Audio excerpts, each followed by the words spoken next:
Welcome to Crosspoint.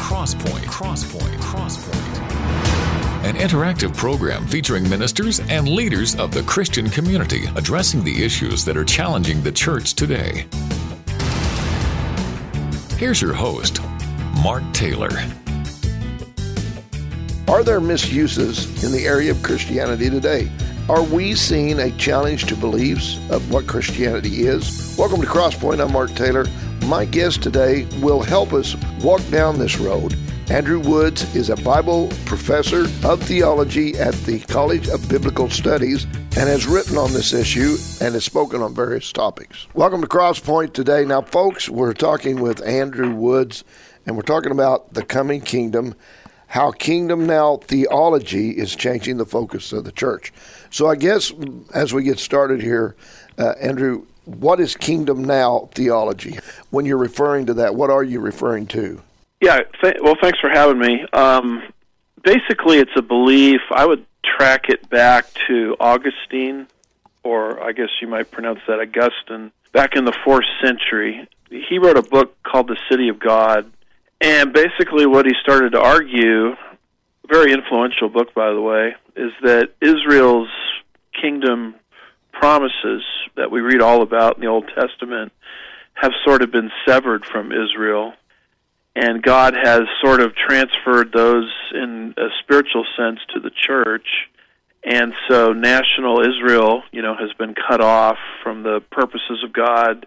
And what is happening now in the church is the church has become the spiritual Israel or the new Israel, and so whatever is promised about a coming kingdom, is happening in a spiritual sense now in the church. Is some would call this supersessionism, that the church has superseded Israel. Some call it replacement theology, that the church has replaced Israel. But it's basically the idea that Israel, the church rather, has taken over Israel's kingdom position, and that's what's happening in the church. So there's a lot always happening with Israel. I mean, right now there's a lot going on with Israel, and there seems to always be something. That little sliver of land that's over, in the Middle East has always seemed to catch the eye of the world, even more so than the church does. Do you think God is always working in behalf of Israel to make sure that people always know who Israel is? Yes, because Israel is the apple of God's eye. If you touch Israel, you touch the apple of his eye. Zechariah 2 verse 8 says, and in fact, when Israel was out of her land, and she's been out of her land from, AD 70, when the Romans invaded Israel, Jerusalem, and kicked them out of their land, God's hand has always been on Israel, and he's kept them as a distinct people in their worldwide dispersion, sometimes called the diaspora. And then he recycled them back into their land with the War of Independence, beginning May the 14th, 1948. And I think that event, and we're seeing the ramifications of it on our news constantly with Israel in the land, that is sort of D-Day, if you will, for replacement theology, because it shows us that God has not forgotten Israel, or else they wouldn't be in the land. And so they have to come up with all kinds of explanations as to what that means in the Middle East. A lot of them say it's just a fluke, or, they come up with some kind of explanation. But, God is organizing things in our world so that you cannot forget Israel, and people that want to forget Israel have to kind of deny the obvious. Well, I know we're talking about human people when it comes to how they look at Israel and stuff. But anyway, in the book here on page 9, you're talking about the goal of history. You talk about how Satan's success in inciting his rebellion, which he has and does and did. But you talk about those things, and then down here on the bottom of the page you say, but one day the Father will restore what was lost at Eden. Now, mankind, I know, doesn't pick up on some of this stuff, but do you believe that Satan, in what he knows this is true? He knows that Israel is the apple of the eye, and he knows that, he wants to try to take focus off of Israel, but he knows that Israel is going to be restored? I believe Satan knows that because, I mean, remember in the wilderness, Jesus quoted the Bible to Satan. Yeah. Satan quoted it right back. So I think Satan knows Scripture much better than most of us know it. And he knows Genesis 12, verse 3, when God, called Abram from the Ur of the Chaldeans and started to form through Abram, who later became Abraham, the nation of Israel, and God made a promise. He said, I'm going to bless the world through you. And so Satan understands that, and it's been true. God has blessed the world through the nation of Israel. Jesus came to us through the nation of Israel, the Scripture, written all by Jewish people, except maybe Luke is the only one they debate anymore. But other than that, every single author was a Hebrew, so the Scripture came to us through Israel, the Messiah came to us through Israel, and then there's a third blessing on the horizon that's going to come to us through Israel, which is the kingdom. And during that kingdom reign from Jerusalem, Satan will be bound, and Satan doesn't like that. As one of my friends says, he's read his retirement plan and he doesn't like it very much. And so I think he always works in history to shut off the instrument through which God promises to bless the world. And so he's always been hostile to Israel. And I think he's working in history to take our eyes off Israel and actually destroy Israel so the kingdom, a time in which he's bound, can never materialize. So really, when we look at people's just the agent then that Satan is using to try to take other people's eyes off of Israel and say other things. Why would, though, they use the church? I mean, if Satan's behind all of this and using the church, then he knows the church is part of this. Why does Israel, in other words, take, I guess, the higher precedence over the church? Well, I don't know if it takes the higher precedence. I would say it as the church has a different role, than Israel. Okay. Our role as the church is to, evangelize and disciple, to win people to Christ and build them up. And so what we're doing as the church is we are winning citizens of the coming kingdom, which will be established in and through Israel. But Satan has always worked to try to confuse the church on this. If we see ourselves as bringing in the kingdom, then we're going to basically waste our waning moments on the earth, prior to the rapture, involved in a bunch of projects that God never commissioned to the church. And so I think that's why Satan is trying to create confusion in this area. That's why the subtitle of my book is Why is Kingdom Now Theology changing the focus of the church? And if Satan wins this round, then the church becomes ineffective in the last days. And I think that's why he's doing what he's doing with this confusion of Kingdom Now Theology, in the ranks of the church. So he really is what he's up to then is trying to use the church, maybe even against the church. I don't know, but it kind of sounds like he's trying to use the church as a confusion point, and maybe for those type of leaders in the church, not all, but some will follow after this. Sure, and, if Satan desires to use anybody, it would be a believer or a professing believer. You might recall that Peter opened his mouth in Matthew 16 and tried to talk Jesus, out of going to the cross, and Jesus turned around and looked at Peter and said, get thee behind me, Satan. And so I think if Satan can use the church to create confusion, that would be one of his greatest prizes.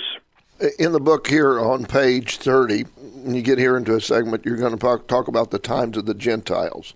We've heard that. That's referred to then through the Scriptures. But what is the times of the Gentiles? Because we know that says that will cease and then there will be something else come about. So what are you referring to when you talk about the times of the Gentiles? Yeah, the times of the Gentiles is really important to understand that we're not in the kingdom now, because the times of the Gentiles began with the deposing of the last king from David's throne, a man named Zedekiah. And so it's the period of time when the nation of Israel doesn't have a king reigning on David's throne. And so that time started with the Babylonian captivity when Nebuchadnezzar deposed Zedekiah. And it runs all the way throughout history, right on through the present age, and right on through the end of the tribulation period. And it's not until the end of the tribulation period that Jesus, Matthew chapter 25, verse 31, will take his seat on David's throne. So everything in between the deposing of Zedekiah and Jesus reigning on David's throne one day is known as the times of the Gentiles. And Daniel spelled it out really clearly in prophecies that he received in Daniel 2 and Daniel 7. Daniel 2, he talked about that time period from the Gentile perspective. Daniel 7, he talked about it from that time period from the Jewish perspective, but it basically consists of empires trampling down the nation of Israel during that time period. You know, the first is Babylon, the second empire would be Medo-Persia, the third would be Greece, the fourth would be ancient Rome, the fifth would be Rome, yet future, the Antichrist empire, kind of a revived Rome. And then finally, when that whole time period runs its course, you know, then you have the stone cut without human hands that strikes the feet of the statue and destroys it instantaneously. So everything in between is the times of the Gentiles. It's a time period that's going on even now, and it's a time period, therefore, when the kingdom is absent. You talk about, you know, these different kingdoms. Chapter 6 of the book starts out, the prophets anticipate the kingdom. And that's kind of what you were just talking about there. But you also mention in there on the next page over, millennial conditions revealed by the prophets. Now, we hear about the millennial reign.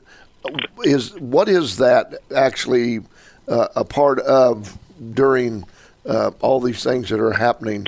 After, because I'm assuming this all comes after there's battles and different things that have to be fought between people, but there's a millennial reign in there. Tell us about that a little bit. Right. Well, I mean, the term millennium, it basically means 1,000 years. Yeah. And, of course, that comes from the book of Revelation, chapter 20. I think it says 6 times the kingdom of Christ is going to last 1,000 years. But you know, Revelation 20 just adds a small detail. I mean, really the whole concept of the kingdom is developed, as you say, in the Old Testament prophets. And you get great, vivid pictures of it in the Old Testament prophets. You know, it's a time period, you know, where a lamb and lion will lie down together. You know, there'll be peace in the animal kingdom. It's a time period where a child will be able to put his hand into the cobra's nest and not be harmed. There's peace between animals and man. It's a time period of agricultural prosperity that will break out all over planet Earth. It's a time period where they will, you know, beat their swords into plowshares and never learn of war again. It's a time period when the earth will be filled with the knowledge of the Lord. And so we look at that as a time period that's yet future, and it's going to come into existence once you have a converted Israel at the end of the tribulation period. It's a time period that obviously is not happening now unless you want to deliteralize the prophecies. It's a time period that John tells us in the book of Revelation will last 1,000 years, and it's a time period that we should be praying for, because Jesus, when he taught us to pray, said we should pray, thy kingdom come. So that's a kind of a short definition of the whole thing. Okay, and in talking about the kingdom age of Israel, I'm reading right now some on page 41, will not barely be a future. It talks about the city of Jerusalem will be elevated both physically and spiritually to a place of prominence relative to the order of other nations and the earth during the kingdom age. Jerusalem will no longer be a burdensome stone to the nations. I know we hear about praying for the peace of Jerusalem, but why does God single out Jerusalem so much? Well, it's the only city that God has put his name on. It says a couple of times in the book of Ezekiel, and by God's design. God decided to work not just through the nation of Israel in general, but the city of Jerusalem in particular. And it's just a city that God loves, and it's a city that God said he's going to orchestrate his blessings through, in the kingdom age. And I guess I would answer your question, by saying it's just part of the sovereign choice of God, not just for Israel to bless the world, but for that particular city, the city of Jerusalem to bless the world. And so the nations will travel to Jerusalem during that 1,000-year time period, and those that make a decision not to travel there to pay homage to Jesus, who will be ruling the world from there on David's throne, it looks like they're going to experience some kind of immediate repercussions or consequences during the kingdom age as he, rules the world with a rod of iron from that city. Well, folks, stay with us. We're going to have more of this interesting conversation right after this. Hi, I'm Sue Taylor, and I host the Faith to Live By podcast, available from the Sky High Podcast Network. Are you looking for a little spiritual pick-me-up as you begin your day? Each weekday morning, I have a short devotional thought to get you going and give you something to reflect on as you go about your day. Faith is not just something you need when you get saved. Faith is something you live by. Look up Faith to Live By with Sue Taylor wherever you get your podcasts and subscribe today. This is Mark Taylor. If you miss a broadcast of Crosspoint, you can always go to our website at www.kneo.org and click on the programs page. There you can access the current Crosspoint program as well as the last 4 programs that have been aired. Never miss another Crosspoint program again. Go to www.kneo.org today. Welcome back to Crosspoint. I'm your host, Mark Taylor. I'm talking today with Andrew Woods. We're talking about this book, The Coming Kingdom. Now, Andrew, if people want to find out more about this book, other work you've done, just what you do in life and stuff, how would they go about doing that? Well, the easiest way would just be to go to Andy Woods Ministries. You can find us on the internet. You can find our app in the App Store. You can find us on YouTube, Rumble, and you can go to those places and get all my teaching on this subject and a lot of other things. Also, I'm the pastor of a local church, Sugarland Bible Church. If folks go to slbc.org, they can find all our stuff there. Okay. The book, The Coming Kingdom, it does have to center around Israel because that is the kingdom of that's God always refers to, his kingdom, and Israel's always a part of that. I just kind of get your intake now. If you wrote this book, anything that talks about Israel, something's always going on over there. What is happening right now in Israel that something would be referring to something in this book that would be a good example that you wrote? Because, sometimes we write something, then later it happens. And so when you look at the book like this, you talk about Israel a lot in the book and God's coming kingdom, and then you see the things happening. Does that just edging us closer to that kingdom coming, I guess? Right. Well, there's my understanding of the prophecies as God is getting ready to restore Israel is Israel will be regathered in 2 phases. Ezekiel chapter 37 talks about it. He talks about the skeleton coming together and then the sinews and so forth on the skeleton, so it forms a living body. But then he says there in Ezekiel 37, I saw no breath in the body. And so I was told to prophesy a second time. And then breath, the Hebrew word there is ruah for Holy Spirit, enters the body. So I think what we're living in is we're living in between those 2 movements.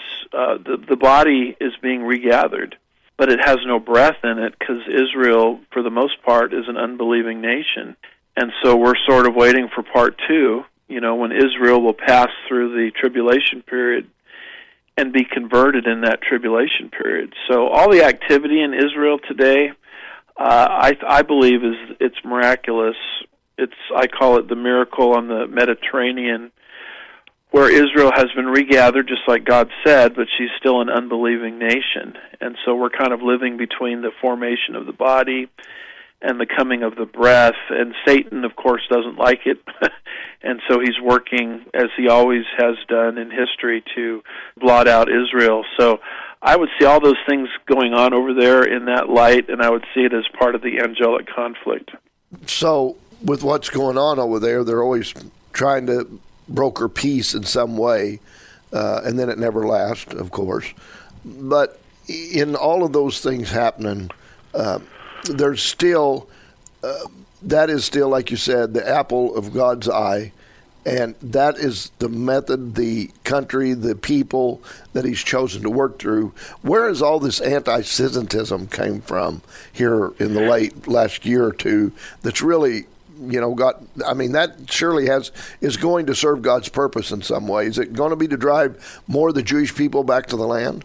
Yeah, I think the source of anti-Semitism is right there, Revelation 12, where, Satan basically is trying to gobble up the woman who's clothed with the sun and the moon and the 12 stars, which I understand is a reference to Israel, going back to Joseph's dream, Genesis 37, 9, and 10. And so that's where that anti-Semitism comes from. It's Satan doesn't want the kingdom to come, and so he's trying to work in history to destroy the instrument through which the kingdom will come. But, as we know from history, Satan's plans, have a tendency to backfire because he's going against God.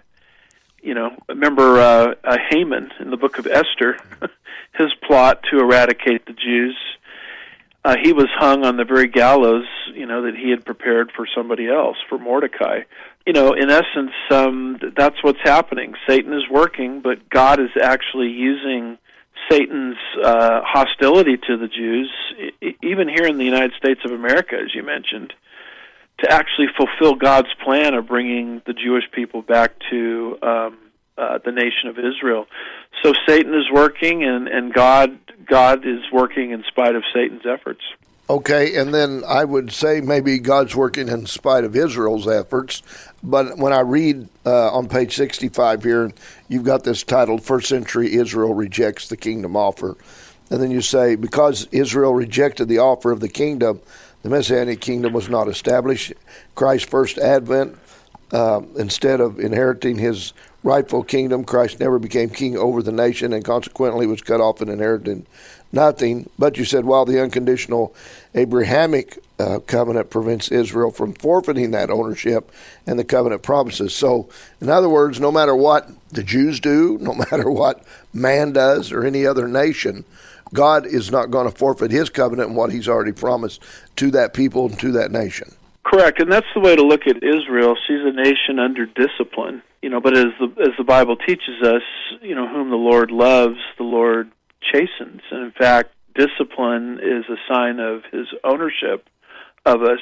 We're told many times in Scripture, and that's sort of how to look at Israel. I mean, Israel is God's people, and that's always going to be the case going back to the Abrahamic covenant, but that doesn't mean God doesn't discipline his own. And the nation, we know from the Gospels, rejected, I'm talking about nationally now, of course, individual Jews get saved, and many did get saved in the first century, but the nation as a whole, the leadership I'm speaking of, made a decision to reject the king.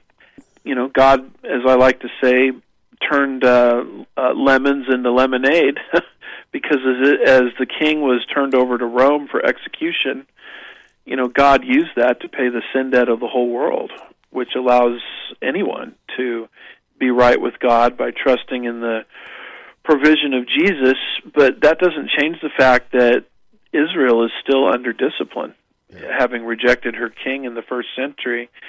And that disciplinary hand is going to continue. It's continuing even right now.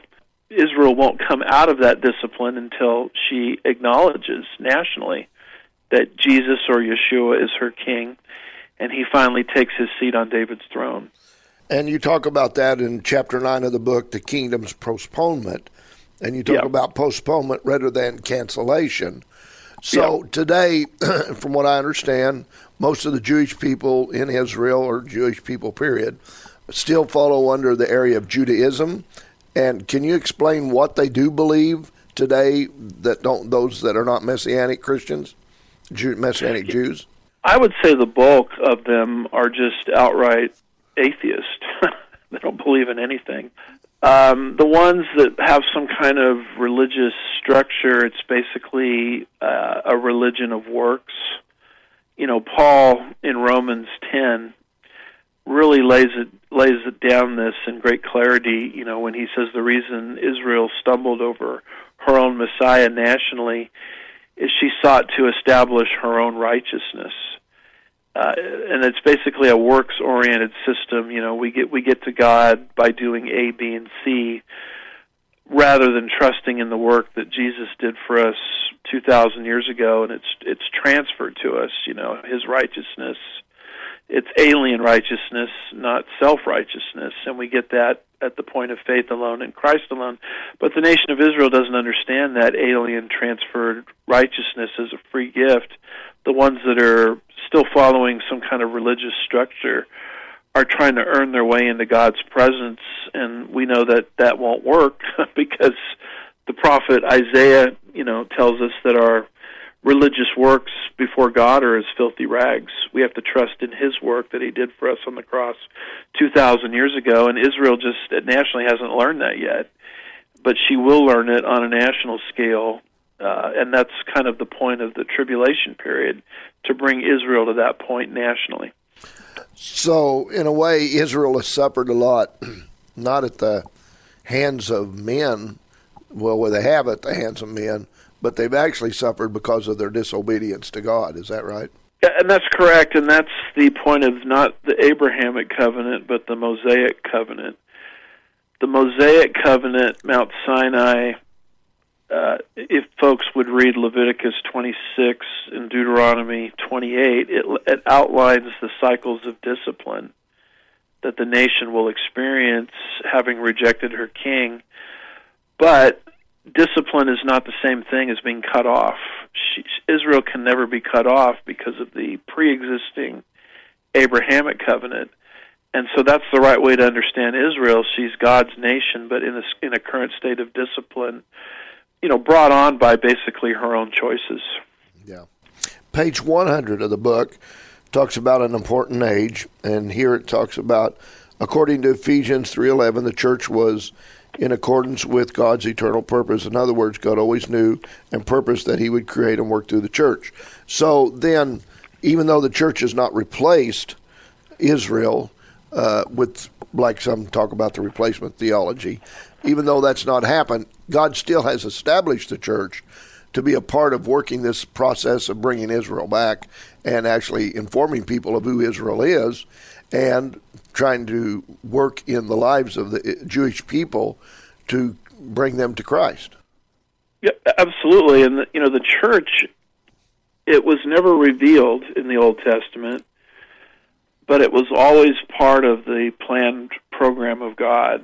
Ephesians 3 verse 11, the predetermined plan of God, because God knew what the nation would do. He knew they would reject his son, and God never leaves the earth without a witness of himself, and so he always planned that the church would come into existence. The church, by the way, consists of everyone, Jew or Gentile, that's trusted in the very Messiah that Israel nationally rejected. And you're right, God is using the church to bring an awareness concerning who Israel is. In fact, Paul tells us that as God is working through the church, actually what's happening is Israel is being provoked to jealousy. As God's blessings are now being poured out on the predominantly Gentile church, Israel is being kind of brought back into a state of jealousy, where she's desiring that place of preeminence back. And so that's how seeds, as God is working through the church, even now are being planted for the eventual national conversion of Israel. Okay, so now, if people want to find out more about this book as we get ready to go to break here, and they want to know about the coming kingdom and how Kingdom Now theology is changing the focus of the church, or trying to anyway, and the other works that you do, how would they go about contacting you and your ministry? Yeah, the easiest way would be just to go to andywoodsministries.org on the internet, and there's a place there, a conspicuous place to see all my books, how to get them, where to get them, including this particular book here. It'll take you really to Amazon, where the book is available, or True Books, True Grace Books, where the book is available. People can get it pretty easily, printable on demand or ebook. All right. Well, folks, stay with us. We're going to have more in just a moment. Hi, this is Luke Taylor with the Sky High Podcast Network. If you've been blessed by the program that you're listening to, I'd like to personally ask you to consider supporting our station. Our network is a collection of programs produced by KNEO Radio in Neosho, Missouri, a nonprofit station dedicated to educating Christians, reaching the lost, and making an eternal impact. This program is just one of many designed to encourage, equip, and inspire you in your walk with Christ. To help keep these programs going strong, visit kneo.org and click the donate button. And if you'd like to let us know in the memo line that you're a listener of this program, we would truly appreciate it. Thank you for being part of what we're doing here at the Sky High Podcast Network. If today's program spoke to you, please prayerfully consider supporting our mission. Together, we can make a difference for eternity. Whatever you're facing, God cares. I've had a number of very overwhelming things in my life. Ultimately, I had to depend on God, and as a result, He helped me through it. 91.7 The Word. I can certainly trust Him. Welcome back to Crosspoint. I'm your host, Mark Taylor.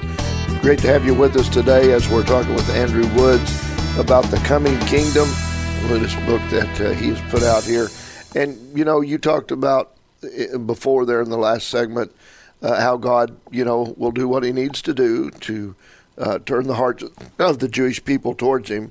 And, Jesus taught a lot of times in parables.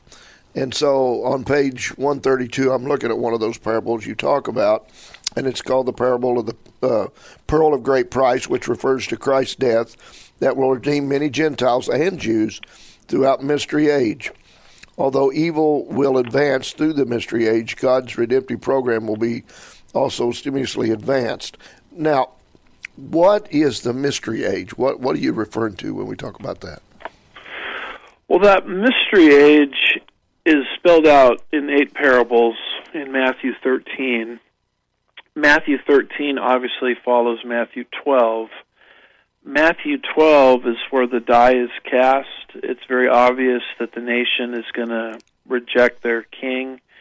And that's that chapter, I think it's around verse 24, where the Pharisees attribute Christ's miracles, His miracle-working powers to Beelzebub or none other than Satan. And so it becomes very clear what's going to happen related to Israel's decision whether to accept Christ or not. And so in light of that coming attraction, so to speak, Jesus in Matthew 13 describes an age of time that has never been revealed by any Old Testament prophet. It's being revealed for the first time. That's what a mystery is. It's a truth previously hidden, now unfolded. And Jesus outlines the time period from then on until Israel finally accepts her king. And he outlines it in the form of 8 parables. And he's, speaking in parables there because a parable, and he's never taught in parables until this particular point in time in Matthew's gospel. And a parable, of course, is designed to conceal and reveal.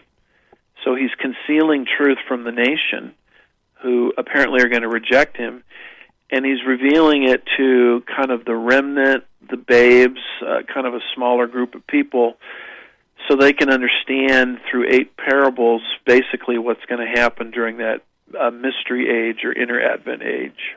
Okay, now I'm looking at page 172, 73, kind of jumping both pages here, but this area is entitled The Transfer of Earthly Authority. And here you're talking about Revelation, and it explains how the world will eventually transition from the rule of Satan that he's had on the world ever since the fall in Eden. And then you talk to the future time in history when God and his people will reign upon the earth. Then on 173, right across from it, you say Christ is worthy to open the scroll because his role is redemption. And then you say John stops weeping because the scroll can now be opened.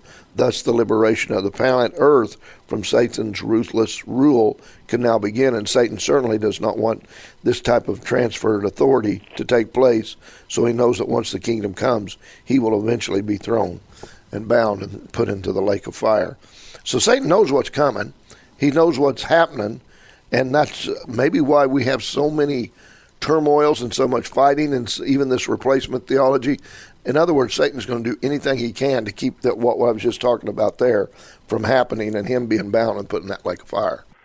Correct. And, that's why Satan worked in the Old Testament. You go back to the book of Esther or countless books that talk about how the lineage through Israel leading to Christ, came within a millimeter of destruction.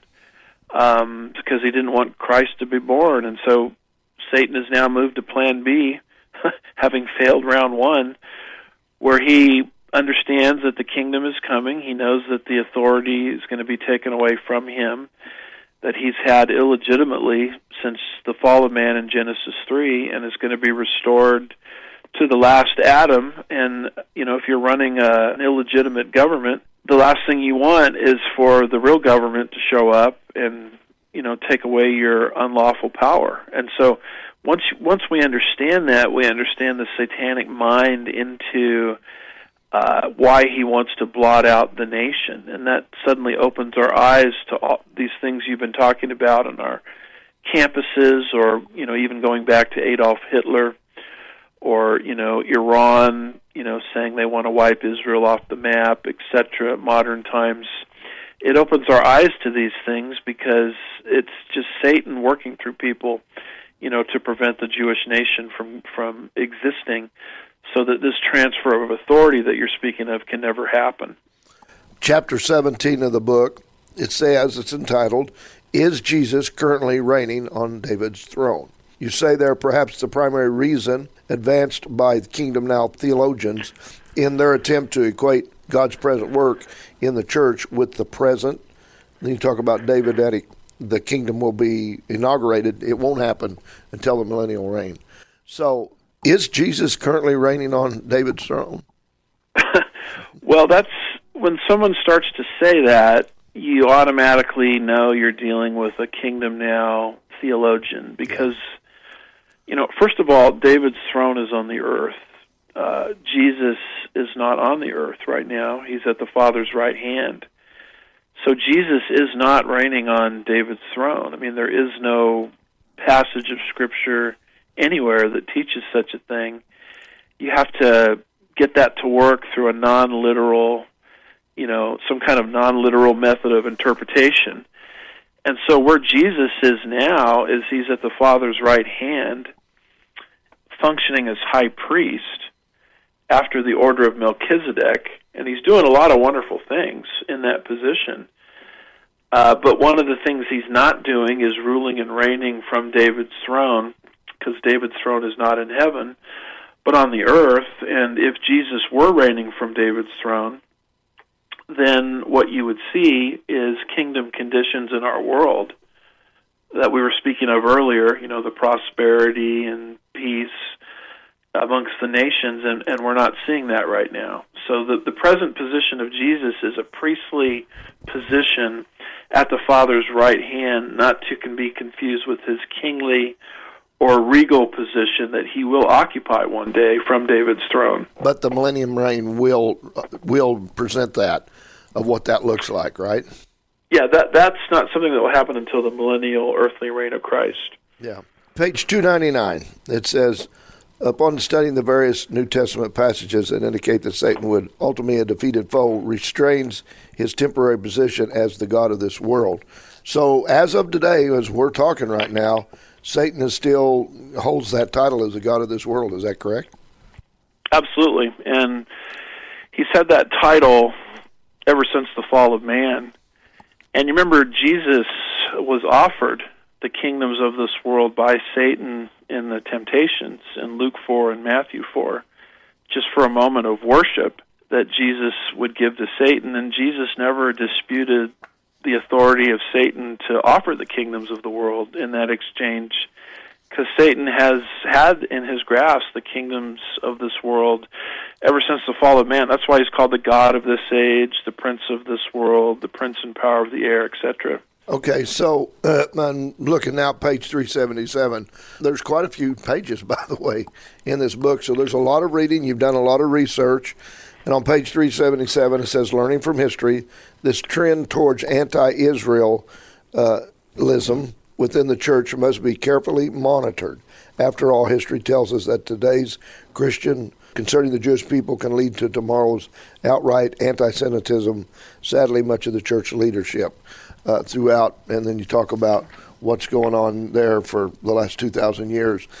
This has always been a constant fight, which I guess the church trying, what you're saying is replacing, saying that they replace Israel, but maybe now today more than ever with all the different technology and everything else we have, it's trying to be talked about even more. Sure, and when the church sees itself as the new Israel, superseding Israel's place, it typically leads in the direction of, well, why should we care about these Jews in the Middle East? They're not the real Israel. We, the church, are the true Israel. And so that's, in that final section of the book, I was trying to get into so what. In other words, why does this matter? And churches have a tendency to move into, so-called Christian Palestinianism, as they call themselves, or they have a tendency to want to boycott the nation of Israel, or they buy into sometimes anti-Semitic conspiracy theories, blaming the Jews for every problem on planet Earth. And, that comes from a mindset that doesn't look at Israel the way God looks at it. God says, though currently they're your enemies, because they were troublemakers, the Jews in the book of Acts, Romans 11, around verse 28, they are beloved on behalf of the patriarchs. So I can't be anti-Semitic if that's my belief. I look at Israel as a work in progress. I look at them through the eyes of faith. God is not finished with them yet. And what we're seeing in the Middle East is just part of the picture.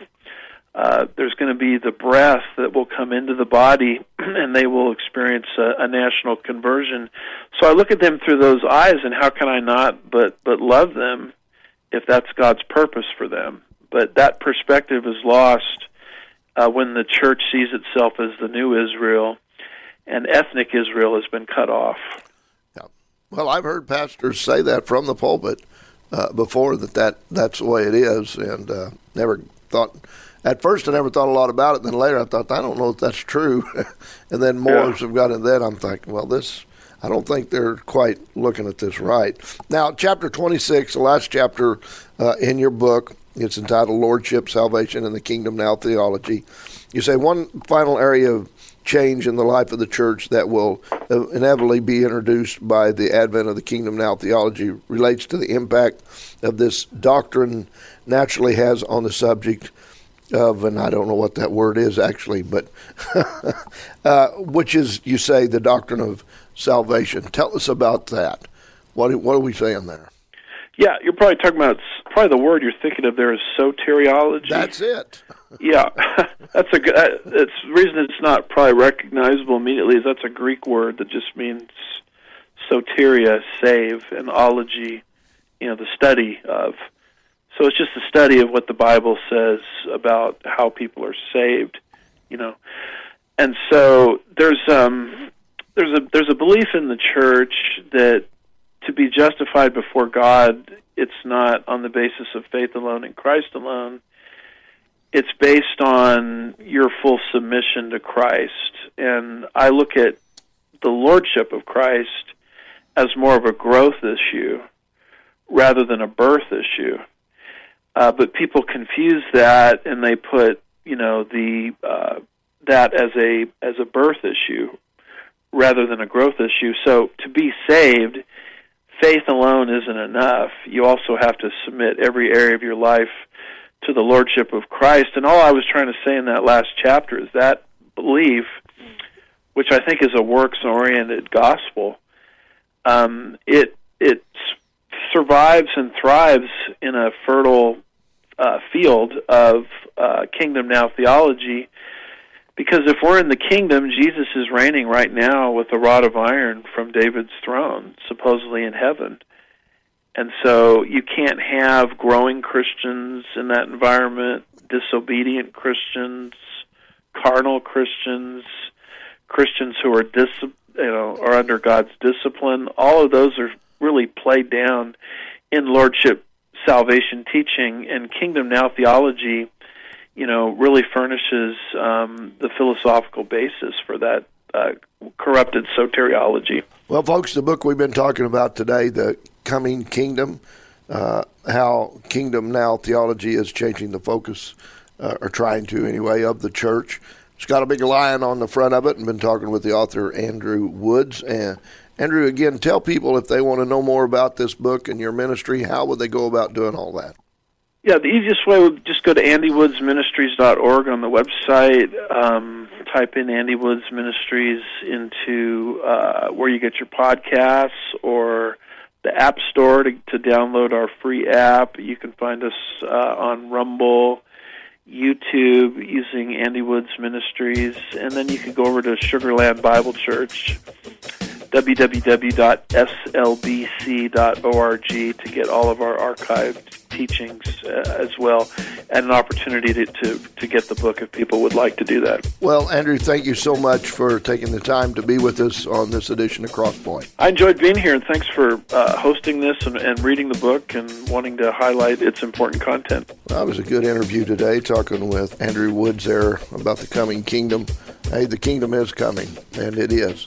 Now, we've got a lot of things going on out there that want to challenge the kingdom, but hey, it's not going to happen. This book I hold in my other hand, we've been talking about the coming kingdom here, but this other book, the Holy Bible, which Andrew got all of his information from pretty much, is the book that we all need to be going by as well. We need the Bible in our lives because it's inspired words of God, and the words are never outdated. The Bible contains the most important words you're ever going to read and certainly ever follow.